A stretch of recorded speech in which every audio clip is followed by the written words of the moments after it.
माना कि तुम हिंदू हो और नियमित रूप से तुम रोज सुबह और शाम मंदिर जाते हो, श्री रामचरितमानस, श्री सुंदरकांड, श्री हनुमान चालीसा का पाठ करते हो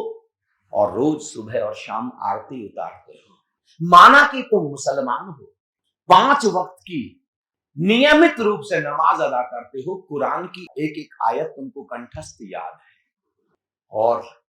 कई बार तुम काबा की यात्रा कर चुके हो, हज की यात्रा कर चुके हो। और माना कि तुम ईसाई हो,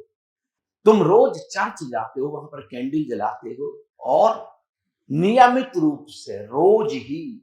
तुम बाइबल का पाठ करते हो। और हो सकता है कि तुम सिख हो, सुबह और शाम गुरुद्वारे जाते हो, श्री गुरु ग्रंथ साहब के शब्द तुमको याद हैं, श्री जपजी साहब, श्री सुखमणी साहब का तुम रोज पाठ करते हो। लेकिन यदि अपने सुख के लिए, अपने दुख के लिए,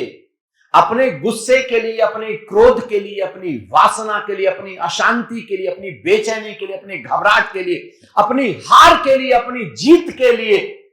दुनिया के किसी भी चीज के लिए अगर तुम दुनिया के किसी भी दूसरे व्यक्ति को जिम्मेदार ठहराते हो, तुम कहते हो कि मैं मां की वजह से दुखी हूं, पिता की वजह से दुखी हूं, मैं अपने टीचर्स की वजह से राइज नहीं कर पाया, मैं सफल नहीं हो पाया अपने भाई की वजह से या बहन की वजह से, पड़ोसियों की वजह से, अगर तुम किसी भी चीज के लिए दुनिया के किसी दूसरे व्यक्ति को जिम्मेदार ठहराते हो तो तुम अभी धार्मिक व्यक्ति नहीं हो।